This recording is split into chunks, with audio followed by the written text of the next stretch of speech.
I'm James Taylor, and you're listening to the SuperCreativity Podcast, a show dedicated to inspiring creative minds like yours. Today's guest is Professor Masud Husain, a neurologist, neuroscientist, and essayist who sits at the intersection of brain, identity, and self. Husain is a leading figure at University of Oxford, editing the journal Brain and treating patients whose neurological disorders cause us to reassess our deepest assumptions about who we are. His new book, Our Brains, Our Selves, What a Neurologist Patients Talk to Him About the Brain, is a compelling, beautifully written exploration of how identity is wired and how it unravels. Through 7 rich patient stories spanning language loss, apathy, delusions, and disinhibition, Husain illustrates that our minds are fragile architectures, but also sometimes repairable. If you've ever wondered how much of you is just the brain doing its job and what happens when it doesn't, then this is the episode that you've been waiting for. Masud Husain, welcome to the Super Creativity Podcast. Thank you very much, James. Great to be here. Now, in your decades of the work in neurology, neuroscience, was there one particular patient or moment early in your career that convinced you that identity and selfhood are maybe far more fragile than we assumed? I think a lot of our neurological patients who come to us with cognitive complaints, whether it's about their language, their memory, the fact that they're missing things in the world around them, in toto, they made me think that actually we can learn an awful lot from the people who come to see us. We can learn an awful lot about ourselves. So the 7 patients you mentioned in the book are really, I thought, good examples of how that would occur. But for me, it's actually the sort of whole panoply of the kind of patients we see that make me think that what we're witnessing is how different brain functions really create ourselves. And it's not one of those in particular that I think is particularly revealing about the self. It's that combination of functions that creates our identities ourselves. And all we need is to lose one of those functions. Then it becomes clear that someone has changed in their personal identity. So you might lose your memory, then you think, well, that someone's just amnestic. But it's not just that. It changes the way you are, and it changes your personal identity. It changes how you fit in society, your social identity. And we're going to get into some of these individual kind of case studies as well. But I live part of the time in North London, kind of Hampstead area, and often I walk past the house. I think it was Oliver Sacks used to live in that. So you follow in this kind of, I feel this tradition like Oliver Sacks, Ramachandran, but you bring a kind of a new nuance to it. So this identity as a neural function. What first took you on that path, that particular path of research as identity as a neural function? Well, I think philosophers have been talking about identity for a long time and the self. What is the self? And many of those thoughts are really thought experiments. They're sitting there thinking about what makes logical sense about what we would create in terms of how we would think about the self. I just think modern neuroscience has got to a stage where we can start to talk about what the brain is doing in terms of creating the self. And we can see how the brain is important in creating even simple functions, relatively simple functions, that people might not think of as necessarily contributing to their identity. So, the way you perceive the world, your visual perception, you might think is just a basic, fundamental kind of computation process that's happening in the brain in all of us. But we see the world differently. And the way we see the world has an impact on who we are. So I think it's got to the point where modern neuroscience can try to start to explain what those computations, what those cognitive processes are. And it's also got to the point where we can start to see whether we can modulate those processes in people in whom a function goes wrong, like visual perception. So one of the cases in the book is someone who is having visual hallucinations and worries that they've become mad. And what I try to explain there is, in a way, all of perception is a hallucination. It's just a controlled hallucination. And in this case, it wasn't controlled. We now know enough about the sort of neurotransmitters involved that we can start to treat people who are having visual hallucinations and see whether we can restore that controlled hallucination rather than the uncontrolled hallucination that some people suffer from. I was also interested, like, obviously this book really, at its core, obviously there's a link between the neuroscience and then the identity side. And identity politics has become such it feels like a huge thing over the past few years as well. I'm wondering, as this book's out now and people are reading the book and responding to the book, did you ever get pushback from any groups of people, or were there particular groups of people who kind of are leaning into this book a little bit more? I haven't had any pushback. I mean, I think all we're saying in this book is, all I'm saying in this book is that the brain creates our identities, ourselves. I think that's something that many people will accept nowadays, is that, of course, that's probably how it occurs. There doesn't have to be anything else than the brain. You know, in the past, people thought that there could be something else, the soul, which was different from the brain. So all I'm saying is that our brains create ourselves, and those cells are very different because brains function in a different way. And I'm also trying to show that, you know, most people think ourselves are personalities, but personalities are created by the brain. And even fundamental things, as I mentioned, like visual perception or language or attention or memory, are crucial to creating what we would call personality and self. Now, you walk through one of the case studies in the book is a patient called David, whose kind of apathy kind of took over his life after strokes. And I thought this was a really, really interesting one because so many of our audience, our listeners, are very interested in motivation, how to become motivated, how to stay motivated, regardless of the kind of work that they're doing as well. So you talk about these kind of lesions in the basal ganglia. Can you talk about how those lesions map to motivation, personality, and social disengagement from this case of David? Sure. I mean, David was a remarkable case. He's a man in his 30s when he came to see me. And he had been a very gregarious, highly sociable, highly productive person at work. He worked in finance. And he had suddenly lost all his get up and go, his motivation. Now, it turned out that David had suffered a very unusual kind of stroke, 2 tiny little strokes, one on each side of the brain, affecting parts of the basal ganglia. These are really deep nuclei within the brain. And most people up to now have thought of them as being very important for the control of movement, because the basal ganglia are also the areas that are affected, for example, in Parkinson's disease. But in David, his movement wasn't a problem. The problem was that he wasn't motivated to act. So this man who'd been highly productive suddenly did very little work. He got fired from work because he really wasn't doing anything useful. He couldn't be motivated to get unemployment benefit. And, you know, he had some nice friends who said, well, why don't you come and live with us? And they really regretted saying that very quickly because he did absolutely nothing. I mean, he literally sat there all day. When we saw him, he was in a bit of a disheveled state. You know, he wasn't really looking after himself. He wasn't having a shower. He wasn't really looking after himself in any way.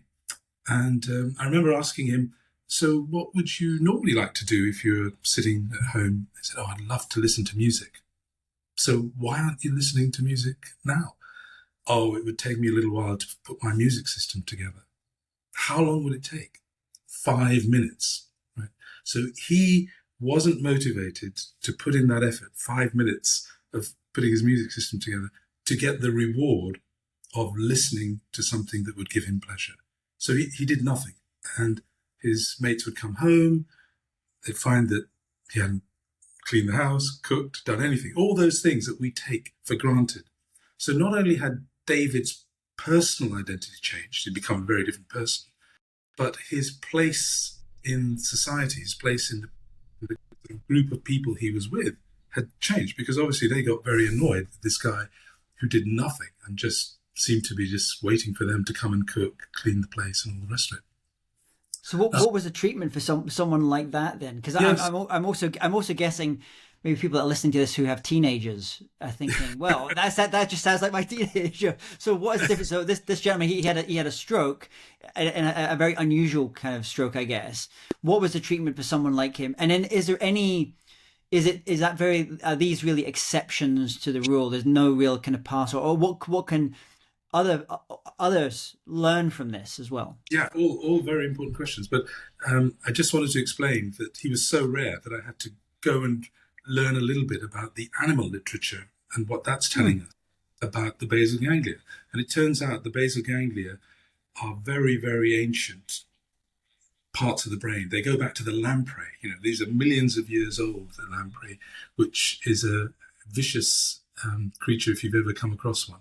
But in the lamprey, all the research suggests that the basal ganglia are linking motivational cues, go and seek food, to the action to go and seek that food. Now, in David, these critical nodes had been taken out. So that link between a motivation cue, I'd like to listen to music to get pleasure, to the action required, put the system together, the music system together to listen to it, had been broken.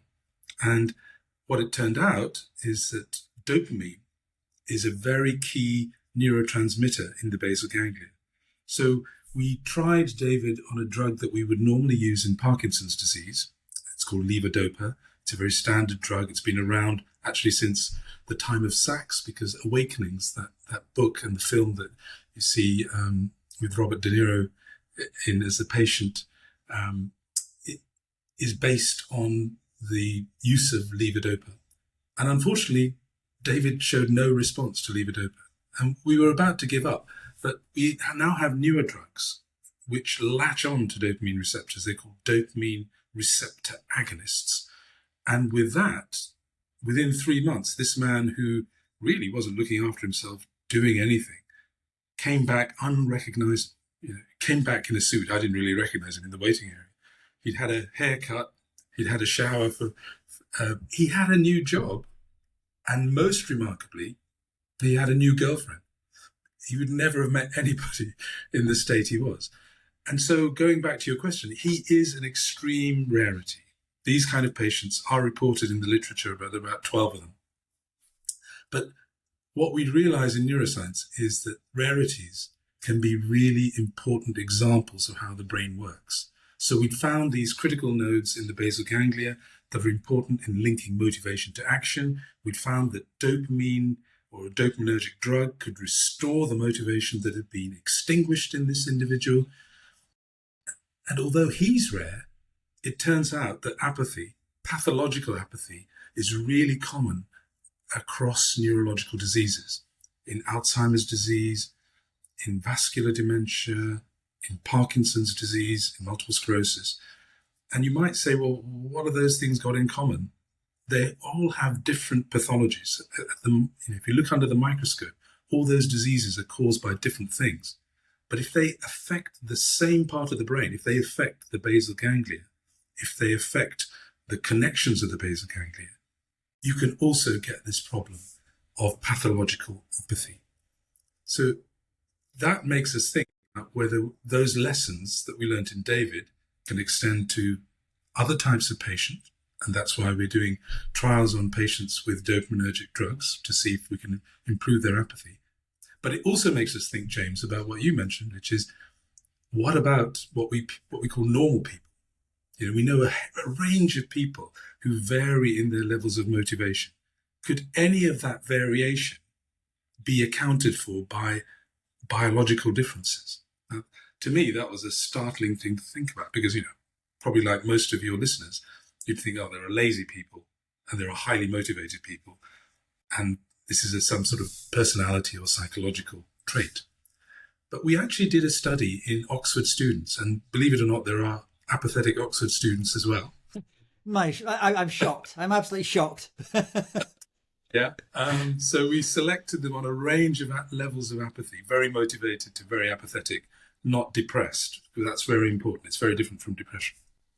And we put them into the scanner and looked at their brain activity when they were doing a task which required them effectively to weigh up whether a particular rewarding outcome, it was a monetary reward in this case, was worth the physical effort. Would they be willing to invest this much effort for this much reward? And we could parametrically alter the level of reward that was on offer, and we could parametrically alter the amount of effort they had to put in. And to our surprise, what we found were there were differences in levels of brain activity between the people who are very apathetic and those who are very motivated. And the surprise was, it wasn't the way we were expecting it. The surprise was that the people who were apathetic actually activated their brains more in those regions, including the basal ganglia and parts of the frontal lobe, which are connected to the basal ganglia, when they're deciding whether something is worth the effort. And the way that we tried to explain this was that actually it's a much harder decision. They're taking up more brain activity to make a decision, which people who are highly motivated make without so much effort. And of course, brain activity is effort. The brain requires glucose for its energy. It's expending more effort, consuming more energy in people who are apathetic in making those decisions that people who are motivated, would make just like that. So there's like an evolutionary perspective to that. I guess then that animal brain or that early brain where we're looking for ways to save energy to reduce that glucose that we're taking into the system as well. So it benefits us to make that link between idea and action. It benefits us to make a quicker move then, which I guess is maybe something that also links to like cognitive biases as well, because you have to almost like slow down your thinking, use more energy if you want to understand your cognitive biases that you have. Yeah, no, I think that's right. And this one fundamental link we've got is that motivational cues like hunger, thirst, sex, in animals, these cues funnel the signals through the basal ganglia to reach the action areas of the brain in the frontal lobe. But it's also this system which alters our biases, as you're talking about, in terms of choices. And in fact, drugs of addiction hijack this system. So this is really interesting. At one end, you've got apathy because the system isn't working as well as it normally should be, as in David, in an extreme case. And at the other end, you've got hyperactivity of this system which links the basal ganglia to the frontal lobe. People who become addicted get a high, that huge amount of dopamine surge, the pleasure they get, which means that they seek that pleasure. So it turns out that apathy and addiction are actually using a very, very similar system, or we can use that system to explain those behaviors. I'm guessing your research is probably of a lot of interest to those neuroscientists and PhDs that work at social media companies, for example, because what you just described there in terms of dopamine, addiction as well, with people, let's say on TikTok or whatever the tool that they're using is giving those little micro doses of dopamine all the time. And then I also wondered if that starts to have an effect where people buy, let's say there's a campaign for something that they want to do politically or otherwise, and it's quite an easy little dopamine burst to say I like that thing or to reshare that thing. It's a much higher level of motivation to go and say I'm actually going to go on the streets and campaign against that thing as well. And I'm wondering if there's some kind of link that's going on there as well. Yeah. So I should also say that we've learned an awful lot about dopamine. So although what most people would think about is dopamine is the neurotransmitter of pleasure, hedonism, if you like. It turns out that isn't quite right. What it is it's the transmitter, the neurotransmitter, the chemical that links those motivational cues to action. So it motivates you to seek that rewarding outcome. And the rewarding outcome itself depends on other neurotransmitters in terms of pleasure. Many sets of data suggest these are opioid neurotransmitters, which actually give you that pleasure. The dopamine makes you want to seek that pleasure. So there's two slightly different things, but there's no doubt that exciting things, whether it's playing video games and getting to an end result, or seeing something that you find fun and attractive, whatever it is, exciting, leads to those ramping up of dopamine signals. Now, what I think you're getting at is to persevere in an action, to continue with an action, is very different from that little burst of action and excitement, because we know lots of people who start doing things but can't sustain it. They don't really follow up and get through to the end. So there is quite a lot of work in neuroscience looking at these phasic dopamine signals. So they come and go, the little bursts. And they might also not only be important for motivating actions, but also in learning new kinds of activities. And then the tonic dopamine signal, which persists and may actually ramp up to get you towards that rewarding outcome. So there's quite a lot of detail on dopamine. It turns out to be much more complicated than just the pleasure chemical, and it may be very important for both phasic and tonic activity. And if it was that research, there's a link then to, we're seeing a lot of an attention deficit, I guess, is maybe the easiest way to kind of talk about it, where and you're in front of students, you're with students all the time, I'm guessing, as well, where I heard a professor say the other day, it used to be very common that over the weekend on a Friday, you would give a student, here's like 3 major works I want you to read. And these were 3 big books, and they're going, well, now they're saying, no, we can't read those over the weekend. So all those things that you talk about, like language learning or instrument, becoming a musician, let's say, which does require little bits of motivation along the way, and I guess little kind of levels of dopamine at the same time, but for a prolonged period, like longer levels of attention. It can't just be like a Red Bull like shot of excitement.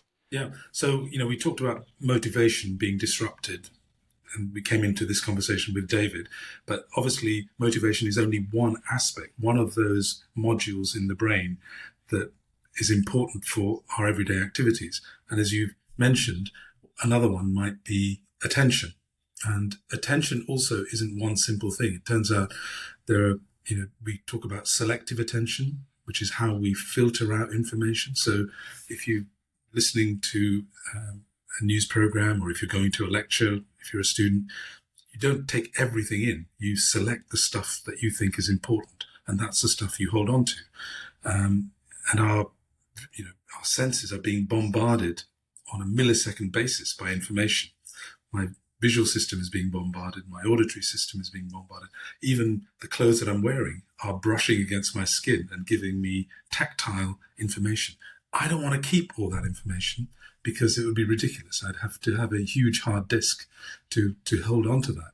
So what I do is I'm very, very selective about the information I keep.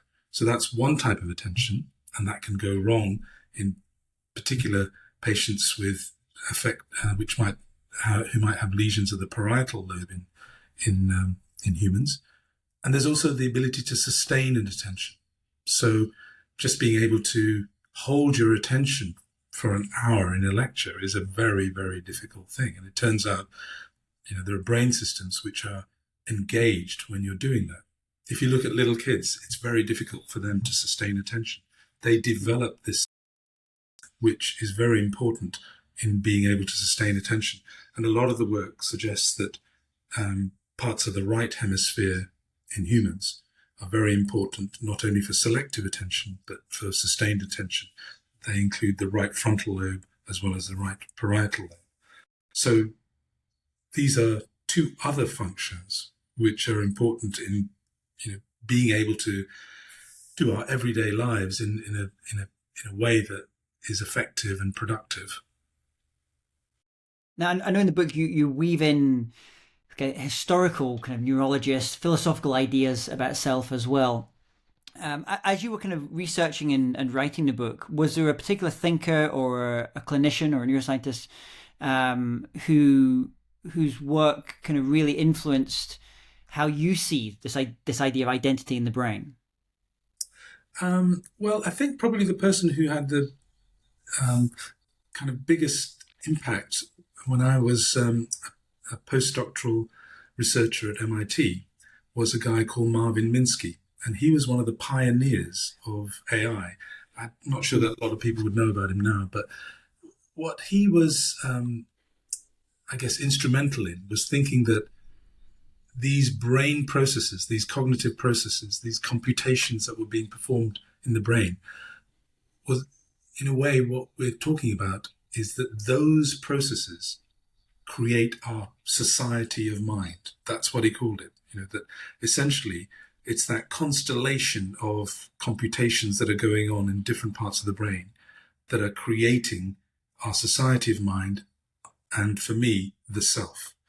And it's, if you took away one of those computations, if you took away one of those cognitive processes like language, memory, attention, motivation, you have a different society of mind. And one of the things that I wanted to do in this book was to get that across in an accessible way to a readership who didn't know anything about the science, and to try and explain the neuroscience of motivation, or about concepts, or about attention in a way that people could grasp. So Minsky was very important. The other strand of work here is about philosophy and how philosophers have thought about the self. If we go back to Descartes, he had a very dualist kind of way of thinking about how the self worked. It was, for him, it wasn't in the brain, it was something outside the brain. But others like Hume thought the self was just an illusion. We're kidding ourselves. It's just a bundle of perceptions and things that we consider, and we decide that we create a narrative essentially about who we are, and that's what we consider to be the self. I just think we've got to that point where modern neuroscience can say, look, we are beginning to understand these computations. We're beginning to understand what's going on in our brain. We don't need to invoke anything more than brain activity as explaining who we are. As I was thinking about some of the ideas in the book, the first thing that kind of came to me was, it kind of struck me, was, you mentioned that on the philosophy side was Buddhism, actually, with like selfless, the lack of this idea of identity as a useful construct, but it's not real, this idea of the selflessness. So as you were kind of thinking about kind of going back, obviously the Greeks and the ancients as well, was there things that we could perhaps learn from those ideas, kind of going way back there, that we can kind of pull into, or that aligns in some way, or conflicts with some of the findings that you had in the book? Well, I think, human thinking about the self is a very rich area. Even if we go back to the Greeks, or even if we think about how Buddhism considers that there is no self in the way that Western philosophers have thought about the self. I don't think we need to necessarily rest on those ideas if we're thinking about this from a scientific point of view. I don't think we need to go back, because they just didn't have the information we have now. This is basically what it boils down to.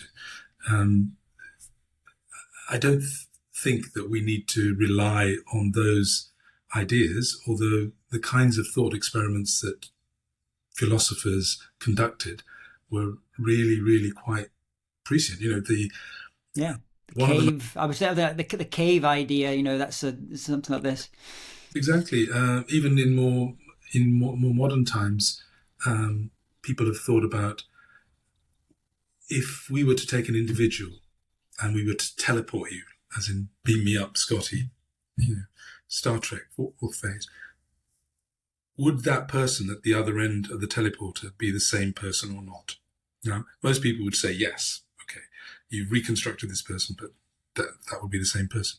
But imagine now that we could duplicate you. We could teleport you to Mars, and we could teleport another you to Venus. Who is the real James Taylor under those circumstances? And I think what that kind of problem actually exposes is you need some psychological continuity. You need to have had first-hand experience as James Taylor before the teleportation to say that the one on Venus or the one on Mars is the one who is the same James Taylor. And that those problems, I think, have been really interesting because they really push people to thinking about it just cannot be the reconstitution of atoms that creates the self. It's the experiences that you've had that create the self. In some cases in the book, you talk about where you managed partial restoration. Obviously, David was one case of that as well. Can you tell us about maybe another patient whose self was altered and then partially reclaimed through your team and yourself working with them? Yeah, I think in a way, Anna is quite a good person to think about because she was a young woman who was assaulted in a London park simply because she was speaking Polish on a mobile phone, and she sustained a very bad head injury as a teenager. Luckily, she got to a neurosurgical unit. She had surgery performed, which meant that actually she did very well. But years later, she came to see me with a problem that she found very difficult to discuss, because what she was explaining was that she would find that her hand she'd lose control of her hand. It would do things of its own accord. And that became a real problem because she loved dancing, including ballroom dancing. And this hand would wander to places that she really found embarrassing because her partners would find that embarrassing. And it turned out that what had happened is, although she had recovered from a head injury, she'd grown a cyst over that area. And that cyst was pressing down on the brain and having an impact on her body schema. So, knowing where our body parts are in space is a fundamental thing that we all have. We understand, the personal limits of our space. If someone's coming too close, we recognize that. We recognize when we shouldn't get too close to somebody. But in this case, Anna's hand was effectively autonomous because she wasn't representing it properly unless she looked at it. If she looked at it, she knew where it was. If she didn't look at it, she slowly lost the position of her hand. She didn't know where it was, and it would do things autonomously. Now, in this case, it turned out there was a simple solution. We could send her to one of our neurosurgical colleagues who could remove that cyst so there was no longer pressure on the brain and her body schema was not distorted.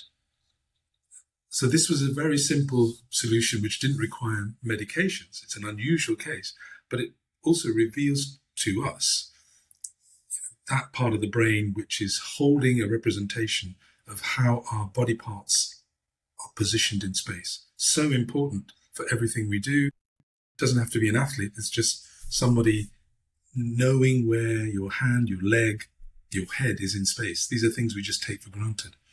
Is this linked a little bit to, you hear people with phantom limb syndrome, where they've lost a limb of some sort, yet they still feel pain from that missing limb? And my understanding is that what they often have to do is almost have a mirror to kind of see the other part, the missing part, and it's kind of like reconnecting that part of the brain to understand that thing doesn't exist anymore.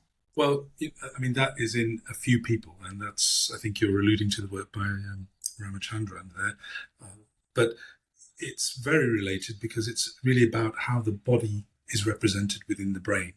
And there are maps within the brain which map the tactile surfaces, but also the angles between the joints, including the hand. If you look at the hand, this is a really complicated bit of machinery because we've got 17 degrees of freedom.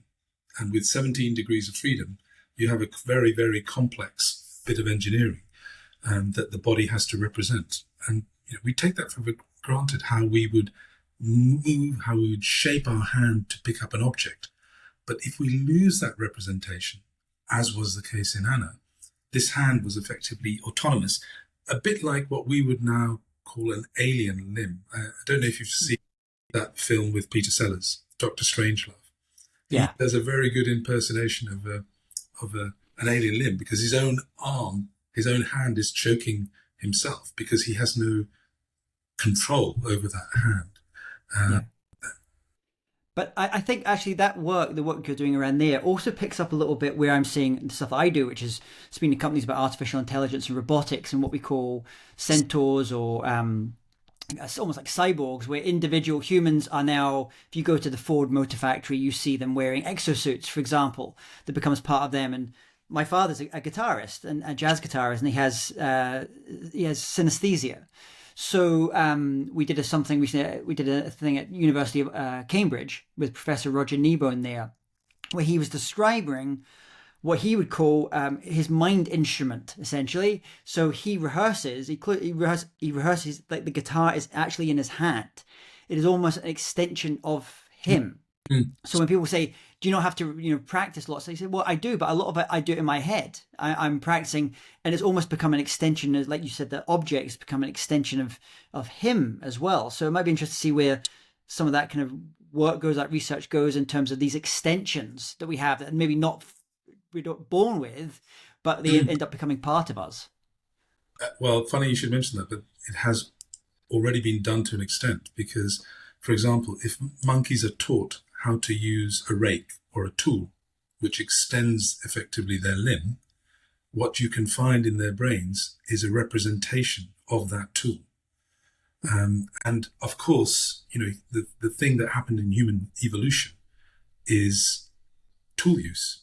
So this hand I was talking about with 17 degrees of freedom really evolved because we developed these new types of tool, from very, very sophisticated fine instruments to flint arrows and all the rest of it. We learned how to develop tools and how to use them with our limbs, and they do become extensions of your body in terms of how the body represents that tool. And it's not just tools, it's driving. When you're driving a car, you build a representation of where the edges are. If you're a good parker, at least, you need to know what that representation is like. So we've become very familiar with the idea that we don't just represent the body ourselves in terms of the limits of the body. We represent beyond the body. That's a fascinating area. If a listener walked away today with perhaps one shift in how they think about their mind, identity, and based upon the work you've done, what would that one shift that you would encourage them to really think about, to kind of reflect on in themselves and the work that they do? So far, what we've been talking about are how our selves can change with brain disorders. But I think it's worth thinking about, without having a brain disorder, how your self can change. And there are obviously many examples in terms of how we develop.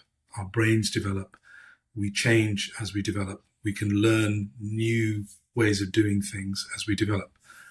But it's also the case, I think, that we can still learn new ways of doing things and new ways of shaping ourselves through thinking about these cognitive processes that I've been alluding to. Motivation is a really interesting one. Can you teach yourself to be different in the way you're motivated, how you allocate your effort in some way? Can you teach yourself to persist more in tasks that don't necessarily give you the reward immediately, and where you're having to put in a lot of effort to get that in the end? It's the kind of thing we would do with children, right? We're kind of teaching them that you won't necessarily get an immediate reward here, but if you persist, it would be worthwhile. So I think if there was a shift, I think it's worth thinking about how we could change, even though we think we've become very hardwired people. We're very flexible. We still remain very flexible. So I think that's what I would think about, is to consider how, if you wanted to, you might be able to change as a person. I think it also provides some hope for some of us a little bit older as well, that there is a potential for change and development, and these things. It's not calcified in that way. You're still open to possibility.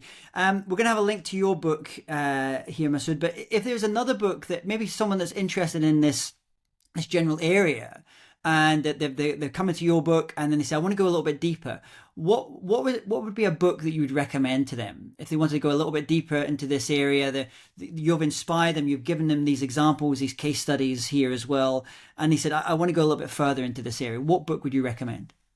Well, if you want to know about neuroscience, probably the kind of Bible here is a book by Kandel and Schwartz, Eric Kandel and Schwartz. Those were the original, it's called Principles of Neuroscience. It's a huge book, so it's not for the faint-hearted. If you want to find out about how the brain works, that's probably the place to go and look. You may want to just dip into a chapter or two to find out about that.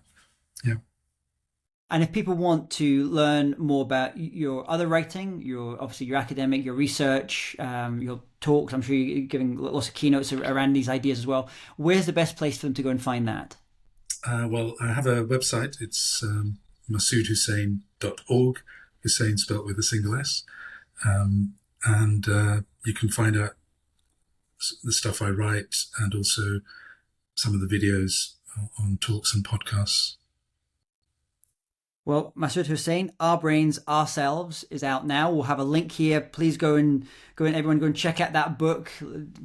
Get the audio version if you prefer the audio, or if you're old school like myself, go into your local independent bookstore and pick up a copy of that book. Masud Husain, thank you so much for being a guest on the SuperCreativity Podcast. Thank you, James. You can subscribe to the SuperCreativity Podcast on Spotify, Apple Podcasts, or wherever you get your podcast. While you're there, leave us a review. I would really, really appreciate it. I'm James Taylor, and you've been listening to the SuperCreativity Podcast.